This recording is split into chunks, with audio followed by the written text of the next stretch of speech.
समझना पड़ेगा हमें कि जब बारिश आता है तो पानी आता है, जब ज्यादा बारिश आता है तो ज्यादा पानी आता है।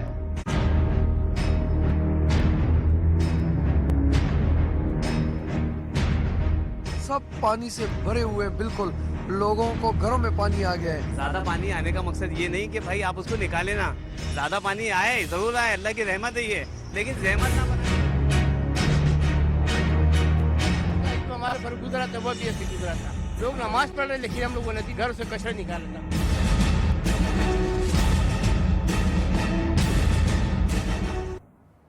बिस्मिल्लाहिर्रहमानिर्रहीम, अस्सलाम वालेकुम। मैं हूँ आयशा एहतशाम। मॉनसून की बारिश ने एक बार फिर से कराची को तबाह हाल कर दिया है। कराची की गलियों में सैलाबी सूरत हाल है और इस सूरत हाल में नशेबी इलाकों से लोग अपने घरों से निकल रहे हैं। बेशतर घर डूब चुके हैं, गाड़ियां पानी में तैरती हुई दिखाई दे रही है। अपनी टीवी स्क्रीन पर इस वक्त आप देख भी सकते हैं कि क्या तबाहाली के मनाजिर है। इस वक्त कराची की तबाही का मंजर है। इस वक्त चीख चीख कर कराची ये सवाल कर रहा है कि आखिर कराची का कोई वाली वारिस है या नहीं है? क्या कराची में इंतजामिया नाम की कोई चीज है या नहीं है? क्या कराची में कोई हुकूमत भी है या नहीं? और अगर है तो क्या इस सैलाबी सूरत हाल की जिम्मेदारी आखिर डलेगी किस पे? कौन लेगा अपने सर? कराची के डूबने में किसी एक की नाकामी और नाअहली नहीं है, ये विफाक से सूबे और जिलाई इंतजामिया तक हर एक की नालायकी है, हर एक की नाअहली है। वो कराची जो पाकिस्तान को कमाकर खिलाता है, वो कराची जो पूरे पाकिस्तान का बनता है, आज इस कराची का कोई नहीं बन रहा। कराची की पसमानदा बस्तियां इस वक्त किस हाल में हैं और अंगी टाउन में बारिश ने क्या तबाही मचाई है, ये फुटेज देखिए जरा और सोचिए कि आखिर कब तक कराची के लोग हर साल मॉनसून में यूं ही डूबते रहेंगे। आप देख सकते हैं कि पूरा इलाका, पूरी गलियां बल्दिया की नाकिस हिकमत अमली की वजह से ये दोबारा भर चुकी है। ये इलाका मकीन आप देख सकते हैं कि तमाम के तमाम इलाका मकीनों के घरों में पानी आ चुका है। मस्जिद के रास्ते बंद है। आप आइए मेरे साथ, मैं आपको लेके चलूँ। ये जो नाला है ये अरसद रास्ते की सफाई नहीं हो सकती है। जब कराची वाले डूब रहे थे, जब घरों में पानी भर चुका था, गटर उबल रहे थे और तबाही की तस्वीरों ने कराची के स्टेक होल्डर्स को बेनकाब कर दिया था, क्योंकि दूसरी तरफ सिंध हुकूमत आसिफ अली जरदारी की सालगिरह के केक काटे जा रहे थे। उसी तरह मुत्तहिदा कौमी मूवमेंट भी यौम तहसीस मना रही थी। जी हाँ, वहां पर भी केक कट रहे थे और कराची वाले मुसीबतों में घिरे अपने नसीब को रो रहे थे, कोस रहे थे। कराची की तकदीर आखिर बदलेगी कब? कराची वालों की आखिर सुनी कब जाएगी? पाकिस्तान में आज सबसे बड़ा यही इशू समझा जा रहा है और उसी पर बहस भी हो रही है। पीपल्स पार्टी की कारकर्दगी हो या दूसरी जमातों की कारकर्दगी, मॉनसून की बारिशों ने सबको डबो दिया है। एक तरफ आसमान से बरसने वाली बारिश और दूसरी तरफ के इलेक्ट्रिक के फीडर्स भी ट्रिप कर गए। सितम ज़रीफी देखिए, कराची के इंतजामी काम ठप होकर रह गए हैं। बारिश में डूबे कराची और मुतासरीन की बेबसी और बेचारगी पर दिल खून के आंसू रोता है। कराची इस वक्त आईसीयू में है और इसके इलाज के लिए कोई भी तैयार नहीं है, कोई डॉक्टर अवेलेबल नहीं इस वक्त कराची को। कराची की तबाही पर दुहाई तो मेयर कराची भी देते हैं। मुत्तहिदा कौमी मूवमेंट अपनी सियासत भी करती है, पीपल्स पार्टी भी कराची से ही खाती है। तहरीक इंसाफ जिसे कराची वालों की तवक्कुआत से बढ़कर मैंडेट दिया, अब वो कहीं दिखाई नहीं देती। सोशल मीडिया की हद तक तो सरगर्मियां खूब है, काफी वावेला है, शोर है, कोई इशू है या इशू नहीं है। सोशल मीडिया के ऊपर जो है वो वावेला है, लेकिन जो असल इशू है उसके ऊपर क्यों शोर नहीं मचाते? नारे और दावे तो हैं, लेकिन 2 साल में अगर कराची के लिए कोई बड़ा फैसला किया होता तो आज कम से कम ये हाल नहीं होता। कराची की तबाही के जिम्मेदार आखिर हैं कौन और कराची में डूबे कराची की दादरसी कौन करेगा? यहाँ ये साल हर साल सिलसिला जारी रहेगा, इसी पर बात करेंगे। हमारे साथ सबसे पहले ख्वाजा इजहारुल हसन साहब मौजूद हैं, रहनुमा हैं एमक्यूएम के। बहुत शुक्रिया ख्वाजा साहब। ख्वाजा साहब, जब भी कराची की बात होती है इतनी अनफॉर्चुनेट किस्म की बात है कि ब्लेम गेम का एक सिलसिला शुरू हो जाता है। वो जमातें जो कराची पे सालों से हुकूमत कर रही हैं, कराची से खा रही हैं, कराची से वोट लेती हैं, वो एक दूसरे के ऊपर इल्जामात डालती हैं। कौन है कराची की हालत जार का जिम्मेदार? देखिए, सिंपल सी बात है, इसमें सियासत की कोई जरूरत ही नहीं है। पहली चीज तो कराची का जो इंतजामी मसला है वो बड़ा ही कॉम्प्लिकेटेड है। लाहौर को अगर आप लें तो वो एक जिला है, उसका चेन ऑफ कमांड एक के पास है और उमूमन होता यह है कि लाहौर का मेयर और पंजाब हुकूमत दोनों एक ही पार्टी से होती हैं। कराची का मसला यह है कि जब जब एमकेएम हुकूमतें होती है इत्तेफाक से या तो तब काम होता है, या अगर एमकेएम लोकल गवर्नमेंट जीत भी जाती है तो सिंध में जो है ना वो बरसर इख्तिदार दूसरी पार्टी है जो कि कराची पे तवज्जो नहीं देती, जिसे कराची से वोट नहीं मिलता। दूसरा मसला, लोकल गवर्नमेंट को डिवॉल्व नहीं किया। आप कोई एक महकमे का नाम मुझे बताएं جو کہ لوکل گورنمنٹ کے پاس ہو، چاہے وہ کراچی کا میئر ہو، چاہے وہ لاڑکانہ کا میئر ہو، چاہے وہ سکھر کا، نواب شاہ کا، میر کو خاص کا ہو، یہ سارے اختیار یہ تمام کے تمام جو ہے نا حکومت کے پاس ہیں۔ پھر دوسری بات یہ ہے کہ پہلے تو 2001 میں سنگل لائن ٹرانسفر ہوتا تھا، فیڈریشن سے پیسے ڈائریکٹ ناظمین کو آتے تھے۔ اب پیپلز پارٹی اس کا بجٹ رکھتی ہے اور اس بجٹ میں سے وہ جس کو مرضی چاہیں دیتے ہیں، اور وہ بجٹ اتنا ناکافی ہے کہ وہ کراچی کے ساتھ ظلم ہے، زیادتی ہے، تعصب ہے۔ اور آخری بات میں یہ کروں گا کہ دیکھیں یہ میگا سٹی ہے، پورے پاکستان کو اربوں روپے دیتا ہے، سندھ حکومت کو 300 ارب روپے دیتا ہے، اسے وفاق کی بھی ترجیح ہونی چاہیے، اسے صوبے کی بھی ترجیح ہونی چاہیے۔ آپ بتائیں جتنی وفاقی حکومتیں آئیں وہ لاہور کو اس لیے سرو کرتی ہیں کہ جی لاہور پاور کوریڈور ہے، لاہور سے انہیں ووٹ لینے ہیں۔ میرا کیا قصور ہے محض شہر کا کہ اگر پی ایم ایل این کو یہاں سے ووٹ نہیں ملتا، پیپلز پارٹی کو یہاں سے ووٹ نہیں ملتا، یا پی ایم ایل کیو کو یہاں سے ووٹ نہیں ملا، تو اس شہر پہ کوئی توجہ ہی نہیں دے گا۔ یہ مسئلہ ہے، پوری دنیا کے اندر ایسا نہیں ہوتا۔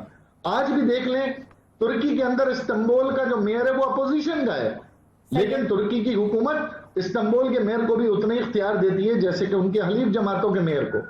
تو کراچی کا مسئلہ انتظامی ہے، مالی ہے، سیاسی ہے، اور کراچی میں جتنے عہدوں پہ لوگ بیٹھے ہیں ان کا کراچی سے کوئی تعلق نہیں ہے۔ سارے ادارے دیہی سندھ کے نمائندے اقربا پروری کی بھینٹ چڑھ گئے ہیں، نہ پولیس میری ہے، نہ فقیر میرا ہے، نہ چور میرے شہر کے، نہ اس شہر کو کنٹرول کرنے والے میرے شہر کے۔ قاضی صاحب جب آپ سیٹ پر ہوں گے تو سوال تو آپ سے ہوگا ہی، جب سے میئر صاحب کرسی کے اوپر موجود ہیں بے اختیاری کا رونا روتے ہوئے نظر آتے ہیں، اور اگر اختیار نہیں ہے تو پھر عہدہ چھوڑ دیں۔ بہت اچھی بات ہے، یہ 9 سال ایڈمنسٹریٹر چلاتے رہے نا کراچی کو۔ لوکل گورنمنٹ کے انتخابات تو سپریم کورٹ کے کہنے پہ ہوئے نا، 9 سال اس شہر پہ ایڈمنسٹریٹرز رہے ہیں۔ بتائیے شہر کا کیا ہوا؟ نہ مجھے وہ افسران ملتے تھے، 3 مہینے پہ وہ پیسے دے کے لگتے تھے، پیسے بناتے تھے اور چلے جاتے تھے۔ آج کم از کم گلی کوچوں میں میں آپ کے سامنے موجود تو ہوں، میں اپنی یو سی چیئرمین کی حیثیت سے، ایم پی ایم این اے کی حیثیت سے، کاؤنسلر کی حیثیت سے موجود ہوں۔ آج اس کرونا جیسی تکلیف میں یہ بلدیاتی نمائندے تو نیچے تک گئے، آج کم از کم سیوریج کے مسائل میرے نمائندے کھڑے تو ہوتے ہیں۔ اختیار ہے یا نہیں ہے؟ میں شہر کو لوارث کیسے چھوڑ دوں؟ اور کس پہ چھوڑ دوں؟ انہی افسران پہ، یعنی جنہوں نے شہر کو بیچ کھایا، اسی شہر کو میں بلدیاتی نظام سے استعفیٰ دے کے باہر آ جاؤں؟ یہ حل نہیں ہے۔ انتخابات سے بھاگنا حل نہیں ہے۔ ہر دور میں انتخابات میں حصہ ہونا ہوتا ہے، اپنے شہر کو اون کرنا ہوتا ہے۔ لیکن میں پھر دوبارہ کہہ رہا ہوں، اس شہر کا حل درد مندی کے ساتھ وفاقی حکومت اور صوبائی حل حکومت۔ ہے کیا؟ درد مندی تو انفارچونیٹ بات ہے، بہت انفارچونیٹ بات ہے اکنامک کیا خواجہ صاحب، درد مندی تو دیکھنے کو نہیں مل رہی۔ دونوں جو جماعتیں ہیں کراچی میں اس وقت، ایم کیو ایم یا پیپلز پارٹی، دونوں کیک کاٹ رہی ہیں، کراچی ڈوبا ہوا ہے۔ دیکھیں بات کیک کاٹنے یا یہ باتیں کرنے کی نہیں ہوتی ہیں۔ آپ میرے شہر کے 300 ارب روپے سالانہ لیں اور 3 ارب روپے شہر پہ لگائیں جس میں اپنی مرضی کے آپ پل بنائیں، تو میرا سیوریج کون ٹھیک کرے گا؟ Sewerage water and sewerage board کے پاس ہے، نہیں چل رہا، دے دیں، میں ذمہ دار ہوں، میرا میئر ذمہ دار ہے۔ کچرا اٹھانے کی ذمہ داری آپ نے لے لی، چیف منسٹر صاحب چیف سینیٹری انسپیکٹر ہیں، آپ مجھے دے دیں، یہ کچرا میں اپنے سر پہ ڈال لوں گا، یہ عوام مجھ سے پوچھے گی۔ یہ ساری ذمہ داریاں آپ کے پاس، ہیلتھ آپ کے پاس، ایجوکیشن آپ کے پاس، ٹرانسپورٹ آپ کے پاس، ریلیف آپ کے پاس، پی ڈی ایم اے آپ کے پاس، سول ڈیفنس آپ کے پاس، سب کچھ تو آپ کے پاس ہے، تو ذمہ دار میں کیسے ہوا؟ صحیح ہے، تو پھر مجھے یہ بتا دیجئے خواجہ صاحب کہ اگر سب کچھ ادھر ہے اور آپ کے پاس کوئی اختیار نہیں ہے تو پھر میرے خیال میں ووٹ بھی ان کو دینا چاہیے۔ ایم کیو اگلی دفعہ جا کر ووٹ کیسے مانگے گی عوام سے اگر کوئی اختیار ہی نہیں ہوتا آپ کے پاس؟ تو دیکھیں بڑی اہم بات کی، 2005 سے 2010 تک اختیار تھے نا، تو آپ سب تعریف کر رہے تھے، پوری دنیا کے تعریف کرتی۔ لاہور کو ہم نے ترقیات میں پیچھے چھوڑ دیا تھا، 56 سال کی تاریخ میں ایسا کام کراچی میں نہیں ہوا تھا جو ان 5 سال میں۔ اب ہمارے پاس اختیار نہیں ہے تو ہمارا فرض کیا ہے؟ فلور پہ ہم گئے، لوکل گورنمنٹ کا نیا مسودہ لا رہے ہیں، سپریم کورٹ میں 140A میں میری جماعت گئی ہے، پرائم منسٹر اور اسد عمر صاحب پٹیشنر ہیں۔ اب یہ سوال تو اعلیٰ عدالت سے بنتا ہے کہ عدالت اس پہ کیوں خاموش ہے؟ میری وہ ہیئرنگ کیوں نہیں ہو رہی؟ نئی ڈیٹ، نئے انتخابات سے پہلے کیا chief justice high court Karachi کو نہیں دیکھ رہی؟ क्या chief justice supreme court Karachi के ऊपर हर हफ्ते सुनवाई नहीं करते? तो मेरी 140 ए की पिटीशन लेकर पूरे पाकिस्तान की जिंदगी सुकून में ले आए ना। अदालत के ऊपर अब जिम्मेदारी बनती है। अगर दोबारा पीपल्स पार्टी ने यही लंगड़ा लूला निजाम रखा तो कराची तो लाड़काना बन ही गया है और लाड़काना मोंजोदाड़ो बन गया है। तो अब जिम्मेदारी अदालतों की भी है। अदालतों को हम बरीउज़ जिम्मा नहीं कर सकते, क्योंकि हम उस जगह पर गए जहां आदल और इंसाफ की जिम्मेदारी अदालत की है, शरई जिम्मेदारी भी है, कानूनी जिम्मेदारी भी है और आईनी जिम्मेदारी भी है। अब इसके अलावा और कौन सा दरवाजा है जो इनके हम खटखटाए? खाजा साहब, आप इफाक में इत्तेहादी हैं पीटीआई के साथ, मुझे ये बताइएगा कि क्योंकि सिंध हुकूमत भी ये शिकवा करती हुई नजर आती है कि कराची को कराची का राइट नहीं मिलता, जो पैकेज ड्यू था वो नहीं दिया जा रहा, तो जब आप बैठते हैं हुकूमत के साथ इफाक में तो फिर कराची के हक के लिए आप कोई बात नहीं करते? आप इतनी प्रोमिनेंट जमात हैं, कराची के लोगों ने आपके ऊपर ट्रस्ट किया, वोट दिया, तो वहां पर बैठकर आप क्या बात करते हैं? विफाक से आप क्या हिस्सा मांगते हैं कराची वालों के लिए? देखिए, हमने 1 अरब की स्कीमें हम लेकर आए हैं, 5 अरब की स्कीमें और इल्तिबा का शिकार है। लेकिन आपको ये पता है ना कि 18वीं तरमीम के बाद सूबों के पास वसाइल ज्यादा चले गए और 18वीं तरमीम जो कि एक यूसी को बाइख्तियार करने के लिए थी, वज़रा को बाइख्तियार करने के लिए इस्तेमाल हो रही है। तो अब अगर सूबे का बजट 2008 में 250 था, 250 अरब रुपए था, यानी 267 बिलियन, और आज सूबे का बजट 1217 अरब रुपए, 400 गुना बजट बढ़ गया है, लेकिन सूबे का रोना धोना वही है। तो फिर बताएं, ऐसी 18वीं तरमीम पे तनकीद नहीं होगी? ऐसी सूबाई हुकूमत पे तनकीद नहीं होगी? फिर ये विफाक से तो हम लेकर आ रहे हैं, लेकिन विफाक भी कितना देगा? विफाक भी हमसे पूछेगा ना कि भाई 18वीं तरमीम में आप भी साथ थे, तो अब ये सूबे का जिम्मेदार कौन है? मैं फिर दोबारा आता हूं, अदालत, सुप्रीम कोर्ट, हाई कोर्ट, आला अदालतों के चीफ जस्टिस कराची की सड़कों पर चलते हैं, वो कराची का नौहा जानते हैं। उन अदालत को अब चाहिए कि वो कराची के लिए इंसाफ फराहम करें, हमारी पिटीशन सुने। बहुत शुक्रिया। ख्वाजा इजहारुल हसन साहब हमारे साथ मौजूद थे। आलमगीर खान साहब ने हमें ज्वाइन किया है, पीटीआई के रहनुमा हैं और ऑब्वियसली कराची में फिक्स इट के नाम से जो है वो चला रहे हैं, मुहिम भी चलाते हैं और यही इनकी मशहूरी की जो वजह है। लेकिन इस वक्त एक प्लस ये है कि तहरीक इंसाफ के एमएनए हैं और इस वक्त मेंबर नेशनल असम्बली है, कौमी असम्बली में मौजूद है। कराची में इस वक्त क्या हो रहा है, मैं जानना आपसे आलमगीर साहब ये चाहूंगी कि जब आप सिर्फ फिक्सिट के तौर पे हम आपको जानते थे, फिक्सिट आपका तारुफ था, तो तब हम देखते थे कि बहुत ज्यादा आवाज जो है वो उठाई जाती थी कराची के लिए। अब तो मेरे ख्याल में आपके पास इख्तियार ज्यादा है, आप कौमी असम्बली में मौजूद हैं, कराची के लिए आवाज उठा सकते हैं। मैं जानना ही चाह रही हूँ कराची में हो क्या रहा है, और आप ही प्लीज मुझे बता दीजिए कि इतना मैंडेट जो कराची ने पीटीआई को दिया था, इतना ट्रस्ट जो पीटीआई के ऊपर किया था, क्या नतीजा निकल रहा है उसका? कौन है जिम्मेदार इसका? आखिर कोई तो जिम्मेदारी ले। देखिए, एक चीज ये कि कराची से हमें नुमाइंदगी मिली, हमें वोट मिला, नुमाइंदगी मिली, लेकिन बदकिस्मती से इदारे हमारे पास नहीं है। नुमाइंदगी तो है, इख्तियार हमारे पास नहीं, वसाइल और फंड्स नहीं हमारे पास कि हम उससे कराची को रिलीफ दे सकें। अब रही बात, मैं आज एमएनए हूँ, मैंने पहले ही वजीर आला का पुतला खड़ा करके इनको पहले बताया कि खुदा का वास्ते इन नालों की सफाई करें, बारिशें आने वाली है, एनडीएमए ने पेशन गोई कर चुका है, अर्बन फ्लडिंग का खतरा है और ये सारा साल का अमल है सफाई। कोई ये नहीं कि बारिश की पेशन गोई हुई 1 हफ्ता पहले और फिर आपने सारा साल जो इदारे थे आपके पास, Sindh solid waste management, Karachi water and sewerage board, इन्होंने सारा साल सफाई करनी थी तो आज बेहतरी आती। सारा साल कुछ नहीं किया इन्होंने। ये बारिश का मसला, ये कोई कोरोना वबा नहीं है कि जिंदगी में पहली बार आई और इसके लिए मेजर्स लिए जा रहे हैं, सोचा जा रहा है कि कैसे निपटा जाए। पूरी दुनिया के लिए एक नया चैलेंज है। ये बारिश कराची में हर साल यही मसला होता है, हर साल कराची।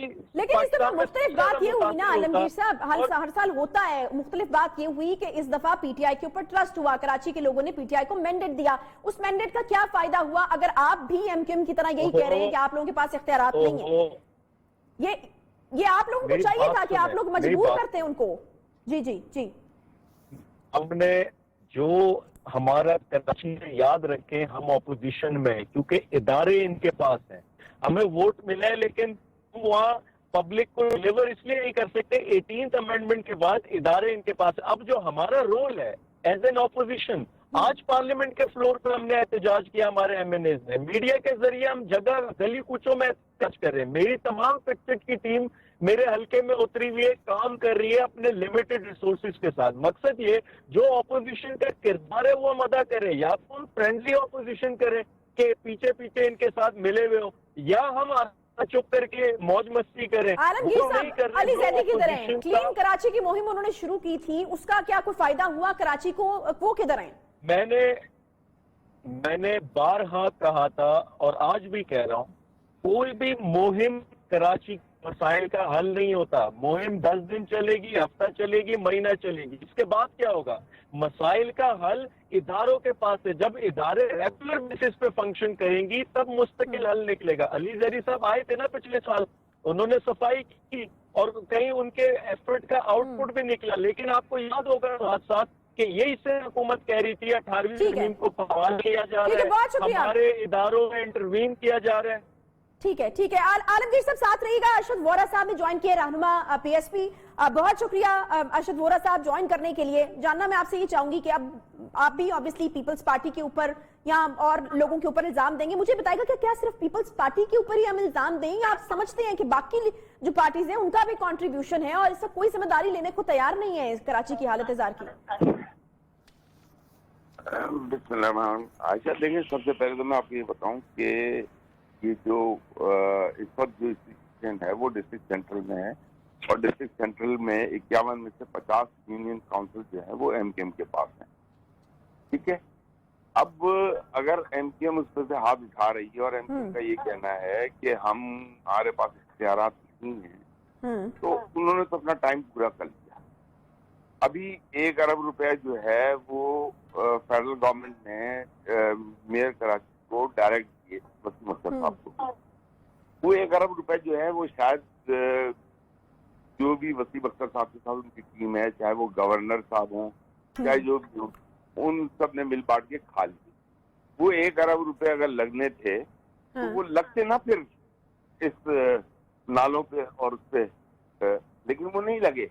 इसी तरीके से ये सब खाने पीने का इशू है। ये सब वर्ल्ड बैंक की आप बात करते हैं। वर्ल्ड बैंक से अभी मैंने नासिर हुसैन शाह साहब को बहुत दफा सुना, उन्होंने कहा कि जो वर्ल्ड बैंक ने जो पैसे दिए हैं हमने ये एक्स्ट्रा खर्च कर दिया, हमने अपनी तरफ से खर्च कर दिया, वर्ल्ड बैंक देगा ये वो। ये सारी बातें ड्रामेबाजी हैं। इन्होंने वर्ल्ड बैंक ही मिली हुई है, वर्ल्ड बैंक भी पैसे खाती है। अरशद वोरा साहब, आप जो हैं वो डिप्टी मेयर रहे हैं कराची के, मुझे ये बताइएगा कि क्या क्या प्रॉब्लम्स थे उस वक्त, क्यों छोड़ा आपने? क्या वही इख्तियारात वाला मामला था? क्योंकि वसीम अख्तर साहब तो हमें यही कहते हुए, मेरा इख्तियारात वाला मामला नहीं था। मेरा मामला ये था कि ये पैसे खा रहे थे। अच्छा, कराची की अवाम के पैसे खा रहे थे। इन्होंने जो पैसे कराची की अवाम के लगने थे, इन्होंने पीपल्स पार्टी के पुराने बिलों के नाम पे अरबों रुपए क्लियर कर दिए जो कि जीरो थे। तो ये मेरा इशू ये था। मेरा इशू आज ये है कि आज अभी आप डिस्ट्रिक्ट सेंट्रल को देख रही हैं, इस पर डिस्ट्रिक्ट सेंट्रल डूब चुका है, ठीक है ना। और डिस्ट्रिक्ट सेंट्रल डूब चुका है तो डिस्ट्रिक्ट सेंट्रल की अपनी खुद की भी अर्निंग्स हैं, बहुत सारी अर्निंग्स है। ऐसा नहीं है कि पैसा नहीं है, पैसा बहुत है, पैसा बहुत है। मैंने अभी जैसे अर्ज किया मैंने कि 1 अरब रुपया जब अगर फेडरल गवर्नमेंट ने डायरेक्ट केएमसी को दिया, वो 1 अरब रुपया गया कहाँ? वो 1 अरब रुपया जो है ये बैठ के गवर्नर साहब और वसीम अख्तर साहब इन्होंने मिलकर खा लिया। मुझे एक जगह बता दें जहाँ पे इन लोगों ने 1 रुपया खर्च किया हो। यानी आप कह रहे हैं कि पीपल्स पार्टी का कोई कसूर नहीं है? पीपल्स पार्टी जो है वो इनको फंड देती है। पार्टी का भी कसूर है, पीपल्स पार्टी का भी कसूर है। मैं यही जानना चाह रही हूँ कि उनका क्या कसूर है? ये सारे चोर हैं, कराची के नाम पे ये पैसा खाते हैं, कराची के नाम पे पैसा बनाते हैं। इन सब का टारगेट है कि कराची के नाम पे पैसा बना के निकल जाए, 1 रुपया खर्च नहीं करना। आप मेरी इस बात को प्लीज नोट कर लें। ठीक है, कराची में बैठकर सारे पैसा खा रहे हैं, सारे चोर हैं। विफाक क्या करे आलमगीर साहब? मतलब हम देख रहे हैं कि इस वक्त पैसा दिया ना, वफाक ने 1 अरब रुपए दिया, तो गवर्नर साहब ने और वसीम अख्तर ने मिलकर खा लिया। तो कोई ऑडिट नहीं है आलमगीर साहब? विफाक क्या कर रहा है? कोई ऑडिट नहीं। ना आलमगीर साहब अपने गवर्नर से पूछे वो 1 अरब रुपया गया कहाँ? आलमगीर साहब, आवाज आ रही है आपको? जी, मैं यही पूछना चाह रही हूँ कि 1 अरब अगर दिया उसका कोई ऑडिट नहीं है, विफाक क्या कर रहा है? इन्होंने देखा होगा खाते हुए, तो ये ज्यादा बेहतर बताएंगे। मैं सिर्फ ये कहूँ कि जहाँ तक वसीम अख्तर या इनके अमले की बात है, जो DMCs हैं, मैं हकीकतन कह रहा हूँ कोई मुतमईन कुन पोजीशन नहीं है, उनकी परफॉर्मेंस कोई मुतमईन नहीं है। चाहे DMC की उठा के देखें, चाहे KMC की उठा के देखें। बहुत बड़ा इल्जाम लगाया वोरा साहब ने। आलमगीर साहब, आपके साथ वफाक में इत्तेहाद में बैठी हुई पार्टी जिसके ऊपर इल्जाम लगाया, उनका मेयर है, जो वोरा साहब हैं, वो ये कह रहे हैं कि उन्होंने पैसा खाया है। आप ये कह रहे हैं उन्होंने देखा होगा तो उनको पता होगा। आपको पता होना चाहिए कि उस पैसे का क्या हुआ। आप बता देना कि 1 अरब रुपया कहाँ गया। मेरे इल्म में नहीं है, मैं क्यों उस पर कमेंट करूं जो चीज मेरे इल्म में ना हो। मैं इन पे कोई इल्जाम भरा इल्जाम भी रिस्पॉन्स में नहीं दे रहा, क्योंकि मेरे इल्म में नहीं, और यकीनन मेरे इल्म में होगा, रिस्पॉन्ड करूंगा। लेकिन मैं सिर्फ ये कि ये बात बिल्कुल बावजह है कि जहां सिंध गवर्नमेंट के पास 3 डिस्ट्रिक्ट्स है, डिस्ट्रिक्ट ईस्ट, डिस्ट्रिक्ट मलीर और दूसरा एक और डिस्ट्रिक्ट है, बाकी डिस्ट्रिक्ट तीनों DMCs के पास है, और वहां उनकी कारकर्दगी कोई मुतमईन कुन नहीं है, कोई सफाई का निजाम बेहतर नहीं, सफाई की बात है। और ये नाले इसीलिए चौक होते हैं कि कचरा सारा साल उठाया नहीं जाता, वही कचरा नालों को आता और नाले चौक हो जाते हैं। पॉइंट है कि आप इल्जाम तो लगा रहे हैं, लेकिन मैं यही आपसे पूछ रही हूँ कि ऑडिट क्यों नहीं होता है वहां पर? क्यों नहीं आप लोग पूछते हैं कि अगर जो पैसा दिया गया है तो उसका हिसाब किताब क्यों नहीं होता? बहुत शुक्रिया आलमगीर साहब, अरशद वोरा साहब हमारे साथ मौजूद थे। बहुत शुक्रिया आप दोनों का। तहरीक इंसाफ 14 सीटें कराची से, और हम देख रहे हैं कि जो MNAs हैं, जो मेंबर नेशनल असेंबली हैं, कराची से हैं। फिक्सड के नाम पर पहले कराची के हवाले से बहुत काम करते रहे, लेकिन कराची के साथ अगर कोई धोखा हो रहा है, कोई फ्रॉड हो रहा है, क्योंकि वोरा साहब ये इल्जाम लगा रहे हैं कि 1 अरब आता है और उसके बाद वो खा पी जाते हैं, सारे यहाँ पर मिले हुए हैं, चोर हैं। तो यकीनन PTI को होना चाहिए, कोई तो ऑडिट होना चाहिए। कराची में आखिर क्या हो रहा है? मुआशी हब है, अब पूरे मुल्क को कमा कर खिलाता है, लेकिन वहां पर क्या हो रहा है ये PTI को पता नहीं है। हालांकि एक बड़ा मैंडेट जो है वो PTI को मिला है कराची से, लेकिन कोई हिसाब किताब जो है वो नहीं रखा जा रहा है। एक छोटा सा ब्रेक के बाद वापस आते हैं, साथ रहिए।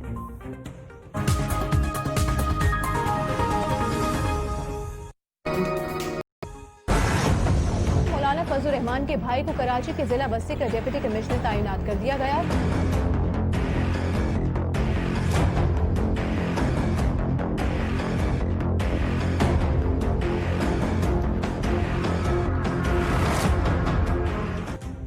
जनवरी 2020 में आज से तकरीबन 7 महीने कबल खैबर पख्तूनख्वा हुकूमत की तरफ से एक सरकारी ऑफिसर का तबादला हुआ, जिसकी तैनाती पर इस वक्त सियासी हलचल मची हुई है।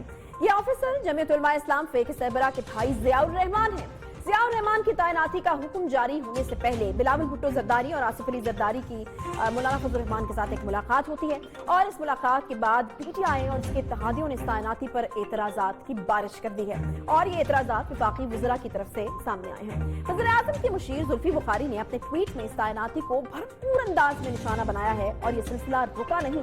आज वफाकी वज़ीर अली ज़ैदी ने भी काफी सख्त किस्म के अल्फाज जो हैं वो इस्तेमाल किए हैं, और एक ट्वीट किया है जिसमें JUI फे और पीपल्स पार्टी की सियासी क़यादत को सख्त तनकीद का निशाना बनाया है। इस वक्त जिस तैनाती पर वफाकी वजीर और मुशीर तनकीद कर रहे हैं, दिलचस्प बात यह है कि इस तैनाती को करने में इनकी अपनी ही पार्टी की हुकूमत शामिल है। खैबर पख्तूनख्वा में इस वक्त PTI की हुकूमत है, और वफाक में भी इस वक्त PTI ही की हुकूमत है, और KP और वफाक ही ने ज़ियाउर रहमान की तैनाती के ऑर्डर जारी किए। अब इसी फैसले पर काफी तनकीद हुई है। सवाल ये है कि क्या ये वफाकी वजीर और मुशीर अब तक तैनाती के मामलात को समझ नहीं पाए हैं, या इन तैनाती से इन्हें लाइल रखा गया है, या फिर कोई और मामला है? ज़ियाउर रहमान के मामले पर वावेला इस कदर बढ़ा कि खैबर पख्तूनख्वा की हुकूमत ने अपने ऑफिसर की खिदमात वापस जो है वो लेने का हुक्म जारी कर दिया। एक तैनाती और तबादले ने इंतजामी मामलात की कलई हर तरह से खोल कर रख दी है, और कई सवालात उठे हैं। इसी मामले पर बात करने के लिए इस वक्त सलीम साफी साहब हमारे साथ मौजूद हैं, सीनियर सहाफ़ी और तज्ज़ियाकार हैं। बहुत शुक्रिया साफी साहब प्रोग्राम में ज्वाइन करने के लिए। मुझे साहब साहब ये बताइएगा कि ये जो तैनाती हुई है, क्या ये दुरुस्त हुई है, और अगर ये दुरुस्त हुई है तो फिर इस पर इतना वावेला क्यों है? असल में ये कुछ अरसे से जो मैं अर्ज़ करता रहता हूँ कि सियासत के सीने में दिल तो पहले से नहीं था, लेकिन अब जब से ये सुनामी आया हुआ है तो उसके बाद से हमारी सियासत की आंख से वो शर्म और हया भी रुखसत हो गया है। हमने देखा है कि देखिए माजी में سیاسی مخالفتیں اپنی جگہ پہ ہوتی تھی، لیکن ذاتی تعلقات بھی ہوتے تھے. یا اسی طرح ہم نے دیکھا ہے، میں آپ کو اس کی ایک مثال دیتا ہوں کہ خان عبدالولی خان مرحوم ایسی سیاست کر رہے تھے کہ جو کسی زمانے میں ان کے بارے میں وہ انٹی اسٹیٹ تک کے الزامات لگتے تھے اور غداری کے لگتے تھے، لیکن بہرحال ان کا جو بیانیہ تھا وہ پاکستان کے اسٹیٹ کے روایتی بیانیے کے مخالف تھا. لیکن ان کے دوسرے بھائی تھے جناب عبدالعلی خان صاحب، وہ ایچ ایس این کالج کے پرنسپل بھی رہے، وہ فیڈرل سیکرٹری بھی رہے، لیکن کبھی کسی نے اس بنیاد پہ ان کو چھیڑنے کی کوشش نہیں کی کہ وہ خان عبدالولی خان کے بھائی کیوں ہیں. بیچ میں مارشل لائیں بھی آئی، جمہوری دور بھی آیا، بھٹو کا دور بھی آیا. اسی طرح آپ دیکھیں کہ محمود خان اچکزئی صاحب کے ایک بھائی جو بعد میں گورنر بنے، وہ یہاں فیڈرل سیکرٹری تک آئے ہوئے تھے. تو پاکستان میں ہم نے کبھی یہ دیکھا ہی نہیں ہے کہ یہاں رشتے، تو اب آپ دیکھیں خود پی ٹی آئی کے اندر اسد عمر جو ہے وہ عمران خان صاحب کے دست راست تھے، اور ان کے دوسرے بھائی زبیر عمر جو ہے وہ میاں نواز شریف صاحب کے دست راست تھے. تو اگر میاں نواز شریف اس وقت یہ سوچتے تو پھر تو یہ ہونا چاہیے تھا کہ بھئی تم ان کے بھائی ہو تو آپ کو میں کابینہ میں شامل نہیں کرتا، ان کو تو پھر انتقام کا نشانہ بنانا چاہیے تھا. تو اسی طرح مولانا فضل الرحمان صاحب کے یہ بھائی، یا تو یہ ہے کہ اگر سرکاری افسر غلط تعینات ہوئے ہیں، یا پھر یہ اگر وہ میرٹ پہ نہیں ہے، تو ان کی ملازمت خیبر پختونخوا حکومت کے پاس ہے. اور 5 سال اس سے پہلے بھی خیبر پختونخوا میں پی ٹی آئی نے حکومت کی تھی، اور پرویز خٹک کی حکومت میں بھی وہ مختلف مناصب پہ فائز رہے ہیں. تو یا تو پھر وہ فارغ کر کے گھر بھیج دیں کہ بھائی اگر ان کی تقرری کسی سیاسی بنیاد پہ ہوئی ہے یا میرٹ کے خلاف ہے.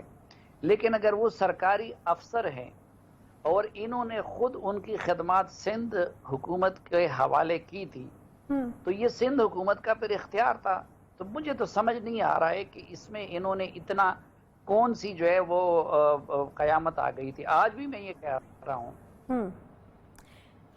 صافی صاحب اگر بائی دی بک دیکھیں تو ایک صوبے کا بندہ دوسرے صوبے میں لگایا جا سکتا ہے، اور کیا یہ وفاق کا استحقاق ہوتا ہے؟ کہ خیبر پختونخوا کے جو انسپیکٹر جنرل پولیس ہیں وہ ان کا تعلق سندھ سے ہیں. اسی طرح جو ہے بہت سارے پختون آفیسر جو ہیں وہ تعینات ہوتے ہیں پنجاب میں، سندھ میں.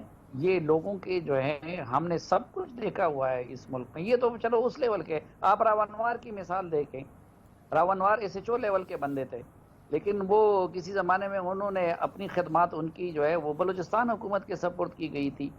یہ تو اگر ان بنیادوں پہ آپ فیصلہ کرنے، اس وقت جو تمام بیوروکریسی کو جو بندہ کنٹرول کر رہا ہے اعظم خان صاحب. اب اعظم خان صاحب تو کل تک اے این پی کے قریب سمجھے جاتے تھے، ان کے خاندان کے لوگ سارے وہ اے این پی اور اس طرح کی جماعتوں سے تعلق رکھتے ہیں. تو لیکن وہ عمران خان صاحب کے رائٹ ہینڈ ہے. تو میرے خیال میں سیاسی بنیادوں پہ لوگوں کو انتقام کا نشانہ بنانا یہ تھوڑی سی کمزرفی کی علامت ہے. اب اس سے میں آپ کو کس چیز کی نہیں تو صافی صاحب یہ سیاسی انتقام کا نشانہ بنانا ہے یا پھر لا علمی ہے؟ ایک صاحب مشیر ہیں، دوسرے وفاقی وزیر ہیں، اور پھر یہ تعیناتی بھی اگر ٹھیک ہے اور اس کی ماضی میں بھی مثال موجود ہے، تو پھر یہ واویلا کیوں؟ نہیں تو یہی تو ہم کہہ رہے ہیں نا کہ ایک چیز یہ اصل میں وہی تو ہم کہہ رہے ہیں کہ یہ وہ جماعت ہے جو نہ اس طریقے سے بنی ہے جس طرح کی سیاسی جماعتیں بنتی ہیں، نہ اس طریقے سے اس نے یہ اقتدار میں آئی ہے جس طریقے سے جماعتیں اقتدار میں آتی ہیں، اور نہ یہ اس طریقے سے حکومت کر رہی ہے جس طریقے سے حکومتیں ہوا کرتی ہیں. مثلا ابھی آپ دیکھیں کہ ان کی تعیناتی وہ زیادہ ایک لحاظ سے سیکیورٹی رسک تھا. یہ ادھر اگر وہ ہوتے بھی تو صوبائی حکومت کے ملازم ہوتے، یا صوبائی حکومت ان کی ضرورت محسوس کر رہی ہے، یا مولانا فضل الرحمان صاحب کے تعلق کی وجہ سے کر رہی ہے، یا کسی اور وجہ سے کر رہی ہے. ہم نے یہاں پہ دیکھا نہیں ہے. ابھی آپ دیکھیں کہ پرائم منسٹر صاحب کو بہت سارے وہ مل سکتے تھے، لیکن فیصل جاوید کے بھائی کو انہوں نے اپنا اے ڈی سی بنایا ہوا ہے. ورنہ تو کیا باقی لوگ کیا توڑے تھے. تو آپ جس کے ساتھ زیادہ ایزی فیل کرتے ہیں, بہت سارے لوگ ہیں یہاں پہ, لیکن انہوں نے بیوروکریسی میں اپنے خاص لوگوں کو, اب اعظم خان صاحب ان کو پسند ہے, ان کے قریب ہیں, تو انہوں نے ان کو کر دیا ہے. تو یہ میں نے آپ کو بتا دی نا کہ یہ جو چھوٹی سوچ حکومتوں میں ہم نے کبھی نہیں دیکھی تھی. اب مثلا آپ دیکھیں کہ حامد میر صاحب نے آپ پہ تنقید کر لی, تو آپ نے پروفیسر وارث میر کے نام کا جو تھا وہاں سے تختی ہٹا دی جو پہلے سے تھا. یہ چیزیں ہم نے نہیں دیکھی تھی, کیونکہ دیکھیں پیپلز مسلم لیگ نون اقتدار میں آئی, لیکن بے نظیر بھٹو کے نام پہ, اگر بے نظیر بھٹو انٹرنیشنل ایئرپورٹ تھا تو وہ بے نظیر کے نام پہ رہا. اسی طرح اگر ادھر باچا خان کے نام پہ بنا ہوا تھا تو وہ باچا خان کے نام پہ رہا. انہوں نے اس کا نام بھی بے نظیر انکم سپورٹ پروگرام کنٹینیو رہنے دیا. لیکن یہ جو چھوٹی سوچ کے مظاہر ہے یہ ہم نے پہلی مرتبہ یہاں پہ دیکھے ہیں کہ آپ جو ہے صحافی سے ناراض ہو گئے تو آپ ان کے والد کے نام کا بورڈ ہٹا دے. آپ مولانا فضل الرحمان پہ برہم ہے تو آپ ان کے بھائی کی ملازمت کو وہ بنا دے. ہمارے ملک میں تو ایسا ہوتا ہے. مثلا میں آپ کو ایک مثال دیتا ہوں, یہ ضروری تو نہیں ہے.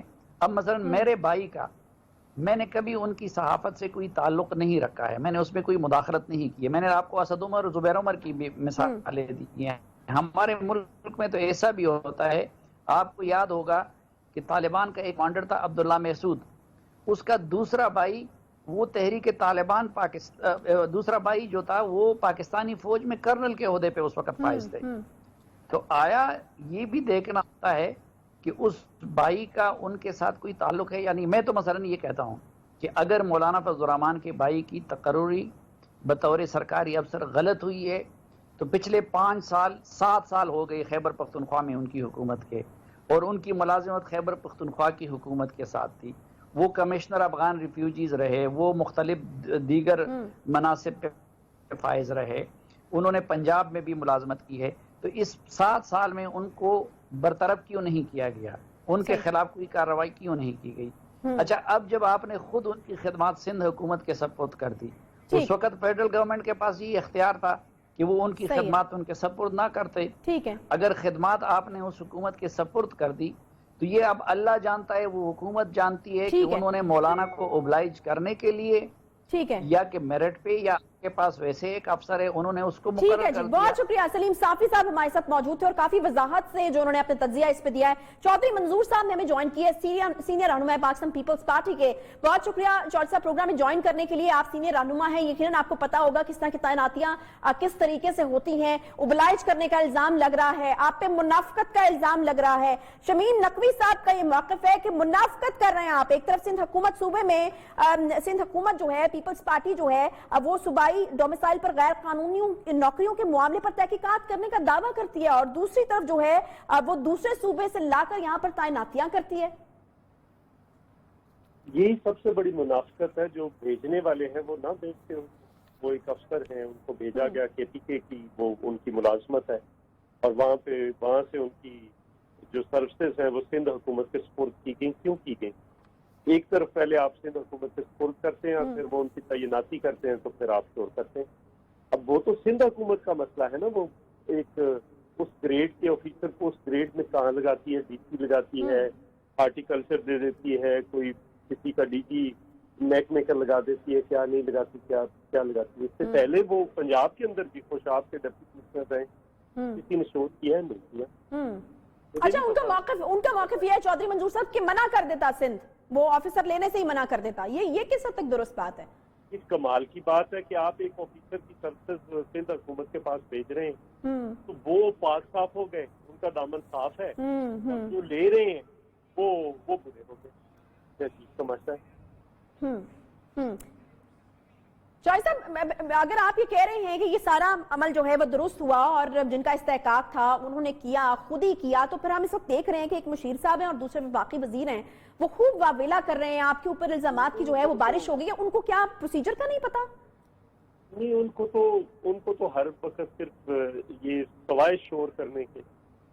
یہ 2 سال ہو گئے, کیا ہے, یا زبانیں لمبی ہیں یا لائنیں لمبی لگی ہیں. कभी वो लाइनें आटे पे लग जाती हैं, कभी चीनी पे लग जाती हैं, कभी पेट्रोल लेने पे लग जाती हैं, कभी बिलों को ठीक कराने के लिए, गैस के बिलों को ठीक कराने के लिए लग जाती हैं, कभी बिजली के बिलों को ठीक कराने के लिए लग जाती है। लेकिन वो जो कुछ भी ये कहते हैं, देखिए इन चीजों से कोई लोगों के पेट नहीं भरने। असल इश्यूज पे आइए।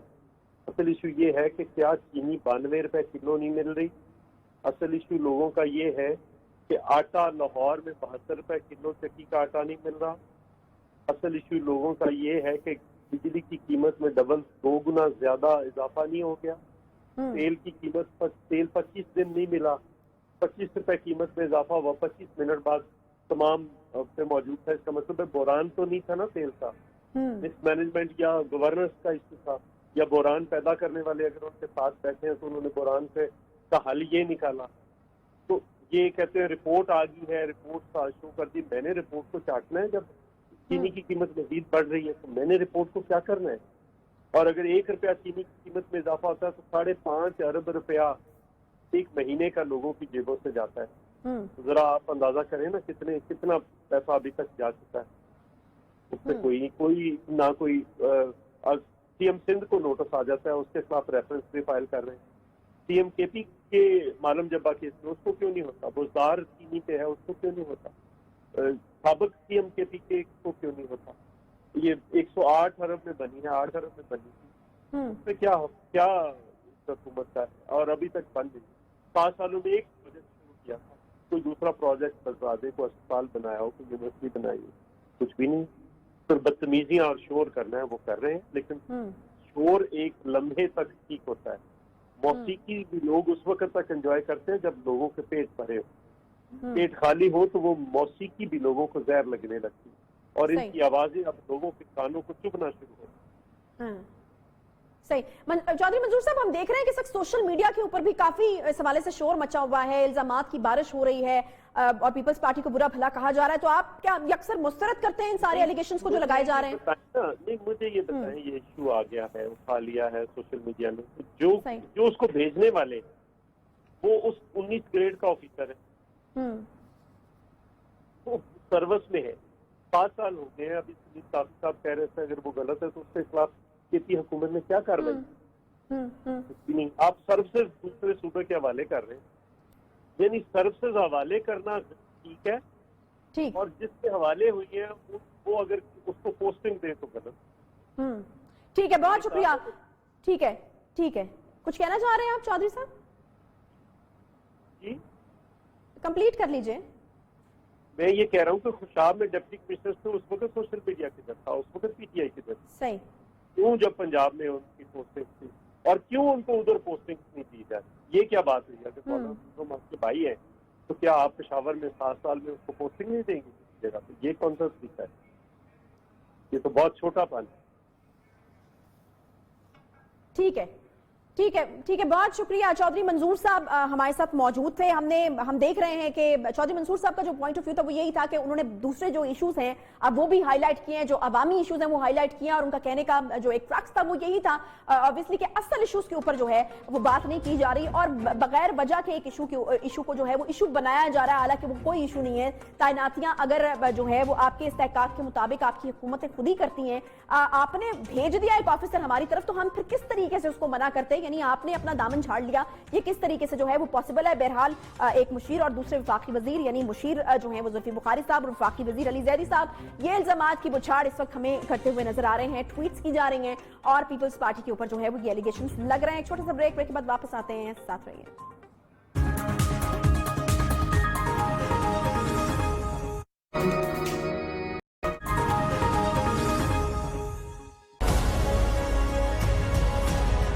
सामने हमारे ईद है और उसके बाद मुहर्रम है। मैं आज आप सबसे सारे पाकिस्तानियों को चाह रहा हूँ कि गौर से मेरी बात सुनो। पहली ईद से पहले हमने बिल्कुल समझा कि जी केसेस हमारे बढ़ नहीं रहे, शायद पाकिस्तानियों को इम्यूनिटी है इससे, तो एहतियात नहीं की तो हमारे एकदम केसेस ऊपर गए, जिसकी वजह से हमारे अस्पतालों पे प्रेशर पड़ा। तो हम ये नहीं अब चाहते कि अब अगर ये 2 जो वक्त हैं, ईद और मुहर्रम, आप इसकी कदर करेंगे, अल्लाह का शुक्र करेंगे, اور آپ پوری طرح عید پہ اور محرم میں پوری طرح احتیاط کریں۔ کورونا وائرس سے بچاؤ کے لیے اس کے پھیلاؤ کو روکنا ایک واحد حل ہے، اور اللہ کے فضل و کرم سے پاکستان میں کافی حد تک کورونا کیسز میں اس وقت کمی آ چکی ہے۔ تقریباً کہا جا رہا ہے کہ 80% جو ہیں وہ کیسز کم آ رہے ہیں، اور حکومت کورونا کیسز میں کمی کی بڑی وجہ سمارٹ لاک ڈاؤن کو قرار دے رہی ہے۔ اسی لیے پنجاب حکومت نے کیا آج ایک بڑا فیصلہ کہ عید سے قبل پنجاب بھر کی مارکیٹس بند کرنے کا یہ فیصلہ ہوا ہے، اور اس لاک ڈاؤن کا اطلاق آج رات 12 بجے سے 5 اگست تک ہوگا، جبکہ عید الفطر والی SOPs کا نفاذ عید الاضحیٰ پر بھی ہوگا۔ حکومت کے اس اعلان کے بعد تاجران پاکستان تنظیم نے حکومت کے اس فیصلے کو مسترد کر دیا ہے، اور حکومت کو صاف صاف الفاظ میں یہ جواب دیا ہے کہ حکومت پرم تاجروں کو کیوں احتجاج کے راستے پر دھکیلنا چاہتی ہے۔ حکومت کی غلط حکمت عملی اور فیصلے ہی کورونا کو پھیلانے کا سبب بن سکتے ہیں۔ تاجران کو لاک ڈاؤن کے فیصلے پر کافی تشویش ہے۔ آخر یہ تشویش کیوں ہے، اور حکومت کی جانب سے سختی سے ان آرڈرز پر عمل درآمد کروایا گیا تو تاجروں کی پھر کیا حکمت عملی ہوگی، اسی پر بھی جو ہے وہ ہم ڈسکشن کریں گے۔ ہمارے ساتھ کاشف چودھری صدر تنظیم تاجران پاکستان جو حکومت کے اعلان کو مسترد کر چکے ہیں وہ خود موجود ہیں۔ بہت شکریہ محمد کاشف چودھری صاحب ہمارے ساتھ موجود ہیں۔ کاشف چودھری صاحب مجھے یہ بتائے گا کہ آخر کیوں آپ لوگوں کو حکومت کے اس فیصلے کے اوپر اتنی تشویش ہے، جبکہ ہم نے دیکھا ہے کہ عید الفطر کے موقع پر آپ لوگ SOPs پر اس طریقے سے عمل نہیں کروا سکے، اس کے بعد کورونا کی جو صورتحال تھی وہ ہم سب کے سامنے تھی۔ بسم اللہ الرحمن الرحیم۔ میں آپ کا شکریہ کے ساتھ یہ گزارش کرنا چاہوں گا کہ مرکزی تنظیم تاجران پاکستان اور پاکستان بھر کے تاجروں نے مارچ سے لے کر اب تک حکومت چاہے وہ وفاقی ہو یا صوبائی تمام حکومتوں کے ساتھ مکمل طور پر تعاون کرتے ہوئے معاشی تنگ دستی، بھوک، افلاس، لاکھوں لوگوں کی بے روزگاری کے باوجود اپنے کاروباروں کو بند رکھا۔ اب جبکہ کرونا وائرس کے مریضوں کی تعداد کم ہو رہی ہے، اور خود وفاقی وزیر اطلاعات نے یہ بات کہی کہ اب ملک کے اندر کرونا وائرس کے مریض نہ ہونے کے برابر رہ گئے ہیں، اور پھر دوسری اہم بات یہ کہ 3 صوبوں کے اندر اس وقت کوئی لاک ڈاؤن نہیں کیا جا رہا، اسی طرح کشمیر اور گلگت بلتستان کے اندر کاروبار کھلے ہیں، اور پنجاب جو کہ خود عمران خان صاحب کی جہاں حکومت ہے پاکستان تحریک انصاف کی، اور ماضی میں پاکستان تحریک انصاف اور مرکز ہمیں یہ کہتا رہا کہ سندھ حکومت ہمارے فیصلوں کو تسلیم نہیں کرتی، وہ الگ سے حکمت عملی بناتی ہے، اور صوبہ پنجاب کے اندر کل کوئی بھی مریض کرونا وائرس کا موجود نہیں تھا۔ ایسے میں صرف اچانک صوبہ پنجاب کو لاک ڈاؤن کرنا اور اس کی مارکیٹوں کو بند کرنا یہ تاجروں کا معاشی قتل ہے۔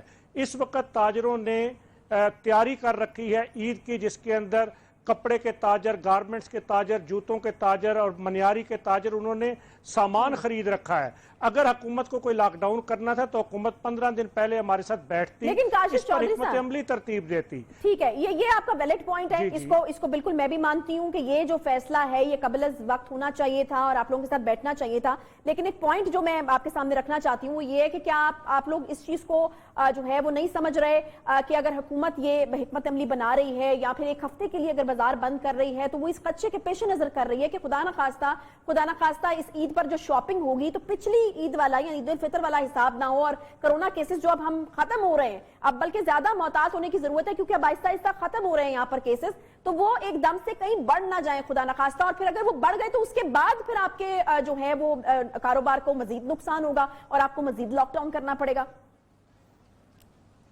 دیکھیے اس کے اندر اہم بات یہ ہے کہ عید الفطر کے اوپر بھی ہم نے جو تجاویز حکومت کو دی تھی، حکومت نے ہماری تجاویز پر عمل درآمد نہیں کیا۔ ہم نے اس وقت بھی یہ بات کہی تھی کہ رش کو کنٹرول کرنے کے لیے 24 گھنٹے کاروباروں کو کھول دیا جائے، مختلف اوقات کار مختلف ٹریڈز کو دے دیے جائیں تاکہ بازاروں کے اندر رش نہ ہو، لیکن اس وقت بھی حکومت نے اپنی ہی حکمت عملی بنائی۔ اسی طرح حکومت کے جو ٹریفک وارڈنز تھے، جو پولیس تھی، جو میونسپل کارپوریشنز تھیں، انہوں نے اضلاع اور تحصیلوں کی سطح پر بیٹھ کر تاجر تنظیموں کے ساتھ زمینی حکمت عملی تشکیل نہیں دی، جس کے نتیجے میں اس وقت نقصان ہوا۔ اب جبکہ کرونا کے مریض کم ہو چکے ہیں، مجھے کوئکلی بتا دیجئے، پروگرام کا وقت ختم ہو گیا ہے، اگر آپ کو یہ دکانیں کھولنے کی اجازت نہیں ملتی کل سے، کیا حکمت عملی اپنانے جا رہے ہیں آپ؟ کوئکلی چودھری صاحب۔